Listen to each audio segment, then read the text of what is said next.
Hi everyone, and welcome to our program, This Day in History for Women's Voting Rights. We are your hosts, Michelle and Kajasta. In this program, we will cover the historical importance of today's date, February 27th in 1922, for women's right to vote. And how the ratification of the 19th Amendment was not the end of the struggle for women's right to vote.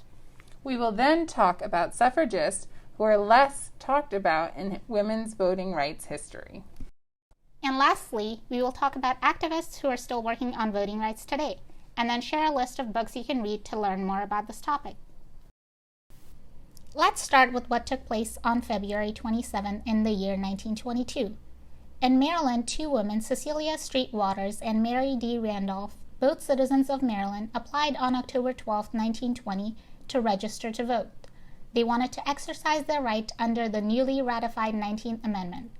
But there were men in Maryland who didn't want this to happen. Oscar Lesser, an attorney, challenged the registration of the women and filed a suit claiming that the 19th Amendment didn't apply to Maryland because the state's constitution limited voting to only men. The trial court ruled in favor of the women, Cecilia Street Waters and Mary D. Randolph, and their right to register to vote. Lesser appealed, but Maryland's highest court, the Court of Appeals, upheld the lower court's decision in support of the women. But Lesser appealed again, and that brought the case to and left the decision in the hands of the United States Supreme Court, who affirmed Maryland's decision and upheld the 19th Amendment. On February 27, 1922, the Supreme Court in Lesser v. Garnett unanimously upheld the 19th Amendment to the Constitution, which guaranteed the right of women to vote. Despite Oscar Lesser's efforts, Cecilia Street Waters and Mary D. Randolph both were allowed to vote. This date and case is significant because it is an example of how the fight for women's right to vote continued much after the passing of the 19th Amendment. The struggle continued especially for women of color and other marginalized groups. And although there has been more research recently, the dominant history and literature on women's rights to vote has mainly highlighted the work of a few famous suffragists who gained the right to vote in 1920. Suffragists of color led marches, gave speeches, and organized for the right to vote from the very beginning, but many of them could not celebrate and enjoy the success of the 19th Amendment. They continued to fight not only for women's rights, but also other issues their communities faced, such as Jim Crow laws, the Chinese Exclusion Act of 1882, and other U.S. citizenship restrictions that kept many women of color from voting. Women's suffrage was ratified in 1920 with the 19th Amendment, and Native Americans were granted citizenship with the Snyder Act in 1924. But Jim Crow-like voting restrictions prevented them from voting until an Arizona Supreme Court decision in 1948. The white suffragists drew inspiration from indigenous cultures in which women held significant political and social power. The government was trying to erase those same indigenous cultures. Native Americans couldn't become citizens unless they chose to give up their connection to their indigenous roots through assimilation policies that removed Native children from their communities and cultures and traditions. Marie Louise Bottineau Baldwin was born in 1863 and was of Chippewa and French descent. She was known for being a Native American rights activist and a lawyer. She originally moved to Washington to help her father fight for the land claims of Native Americans in 1904. She was later appointed by President Theodore Roosevelt to work as a clerk in the Office of Indian Affairs. Her father passed away in 1911, and this was a turning point in her life, and she became more involved in political activism, especially through the Society of American Indians, a group with the purpose of preserving Native American culture while also lobbying for full American citizenship. In 1912, she enrolled at the Washington College of Law, which was the first law school established by and for women. 2 years later, at the age of 50, she was the first Native American student to graduate from the Washington College of Law and one of the first women of color to become a lawyer. And what's more amazing is that she completed the 3-year law degree in the span of 2 years while still working.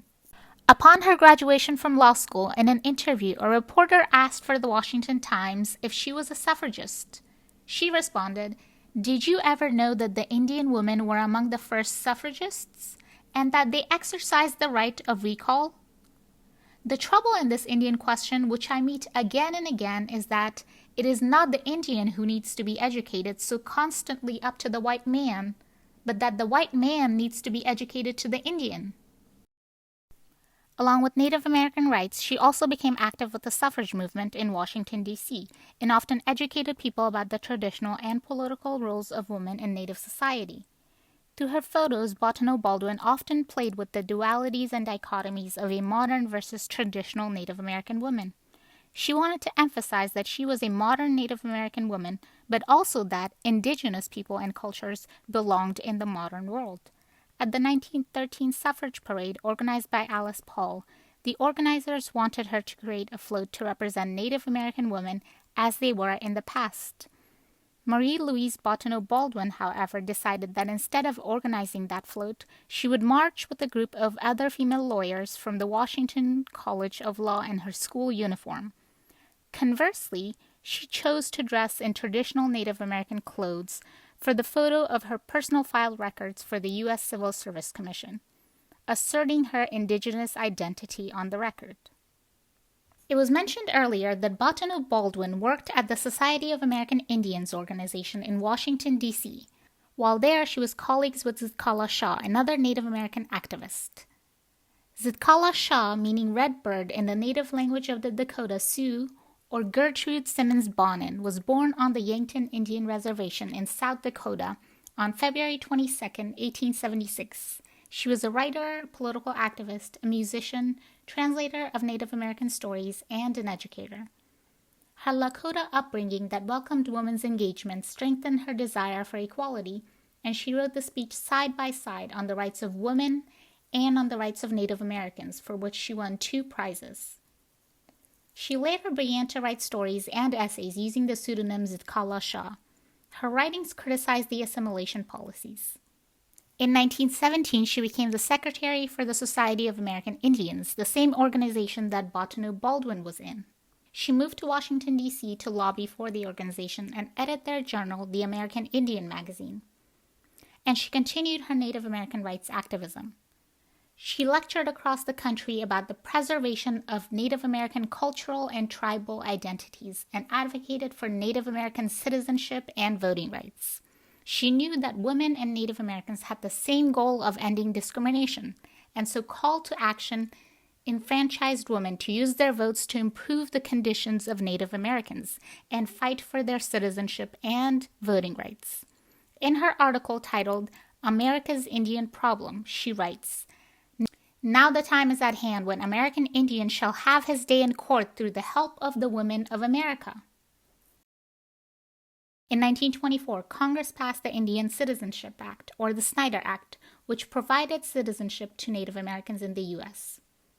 Bonin was very happy about this and even added it to her list of greatest accomplishments that she helped get act through Congress granting citizenship to all Indians. Despite this act, however, Native Americans weren't granted suffrage in every state until 1962, so Bonin continued her work for Native Americans. You can read more about her in the book Finish the Fight, which is available in our library, as well as the book Red Bird Sings.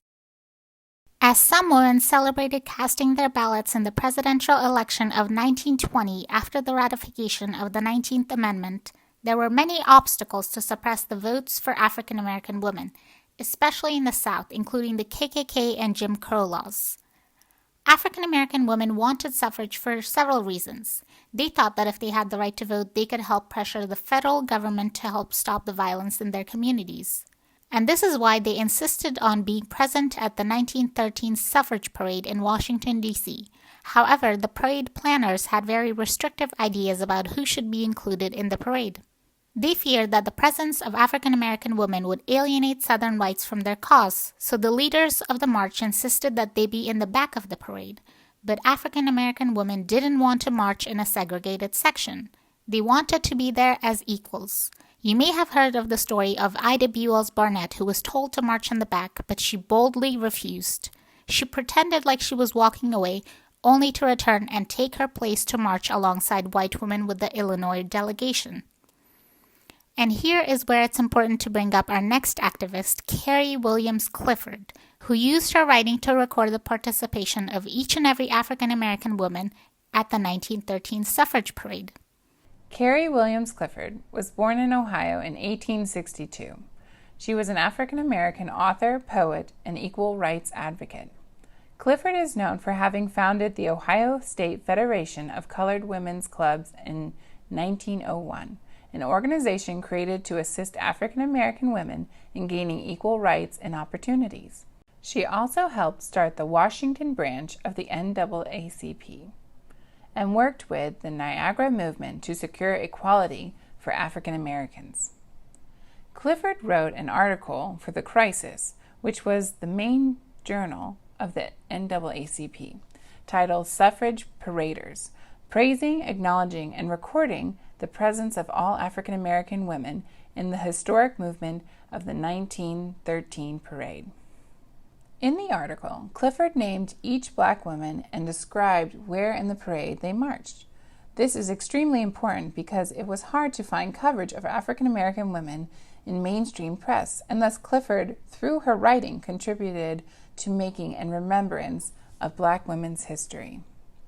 Clifford herself marched with the homemakers, and in her article, Clifford praised black women for marching despite apprehension from other suffragists, and she congratulated their bravery for representing their community at this historic moment.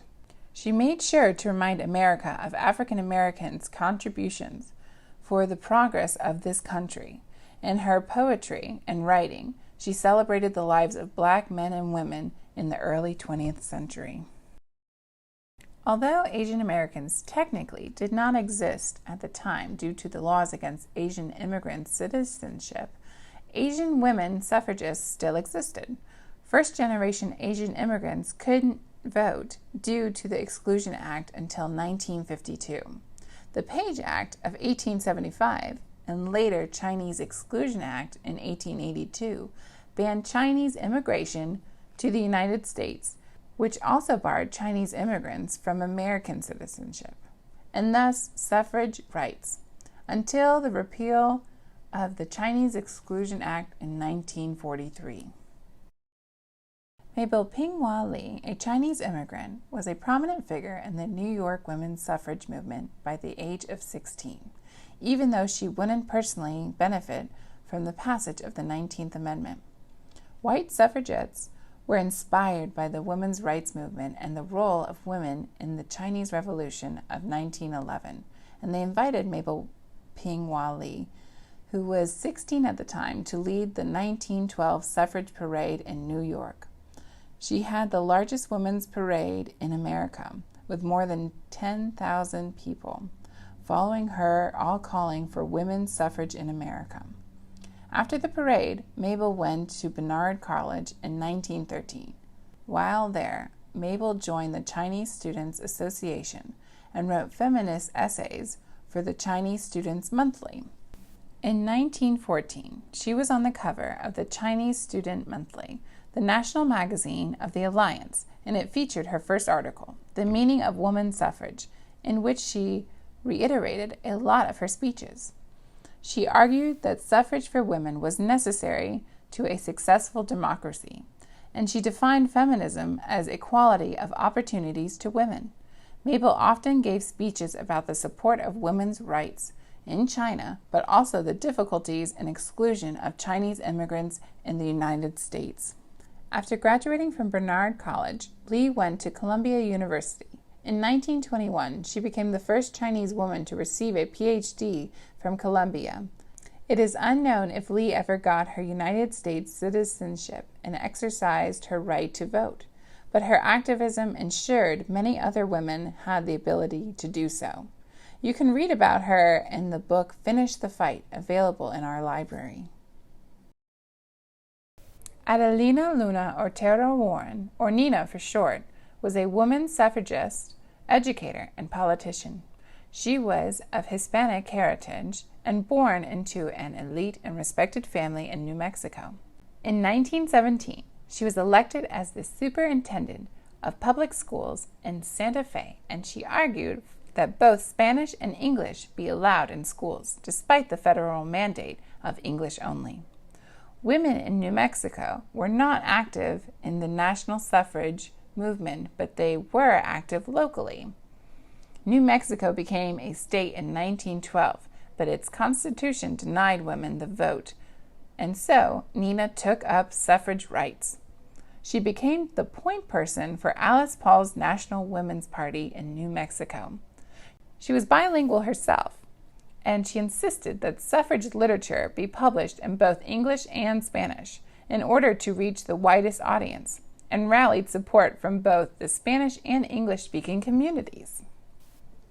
Nina gained support for suffrage through her political leadership roles as the chair of the Women's Division of New Mexico's Republican Party and the New Mexico Federation of Women's Clubs.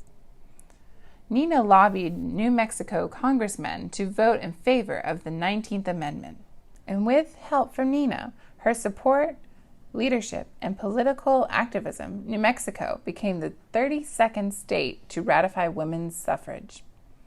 After the ratification, Nina helped mobilize other women to participate in politics and use their votes. She also continued to work on amendments to the state constitution in favor of women's rights. In 1922, she became one of the first Hispanic women to run for Congress after the ratification of the 19th Amendment. She ended up losing the election, but she achieved a lot just with running. You can read about her in Women Win the Vote, which is available in our collection. We would also like to mention Latina suffragettes, who helped realize women's voting rights in parts of the country with large Spanish-speaking communities. Suffragettes like Maria de Lopez and Jovita Idar used their bilingual skills to advocate for women's rights and the rights of their communities. It is important to remember and celebrate the contributions of these women and how they helped us get the right to vote. Through their stories, we get a broader picture of the struggle for women's voting rights. The fight for voting rights continues, and there are still Americans who face voter suppression even today. And now we would like to highlight some current activists on voting rights. First off, we'd like to talk a little bit about Stacey Abrams of Georgia. She is known for being a political figure, voting rights activist, and author, and most recently, a Nobel Peace Prize nominee for her work to promote nonviolent change via the ballot box.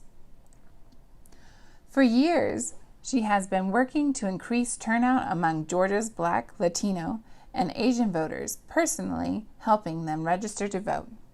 Most recently, she founded Fair Fight, which promotes fair elections in Georgia and around the country, encouraging voter participation in elections, and educate voters about elections and their voting rights. Abrams has founded multiple organizations devoted to voting rights, training and hiring young people of color, and tackling social issues at both the state and national levels.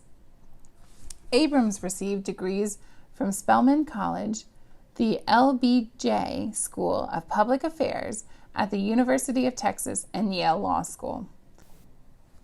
She is the New York Times best-selling author of Lead from the Outside and Our Time Is Now, which you can find in our collection. Another modern-day voting rights activist we would like to highlight is Amy Allison, founder and president of She the People, which is a national organization to elevate the voice and power of women of color. She also started the Democracy in Color podcast. This podcast hosts some of today's finest political leaders and thinkers in America. Allison is trying to bring together voters, organizers, and elected officials to form a community that is based on democracy. She holds a bachelor's and master's degree from Stanford University and is also an author of her book, Army of None. These two activists, along with countless others, continue to work on voting rights today. Thank you for joining us, and we would like to end with a list of books that you can use to learn more about this topic. All these books are available in our library. The full list link is available in the description box below this video as well.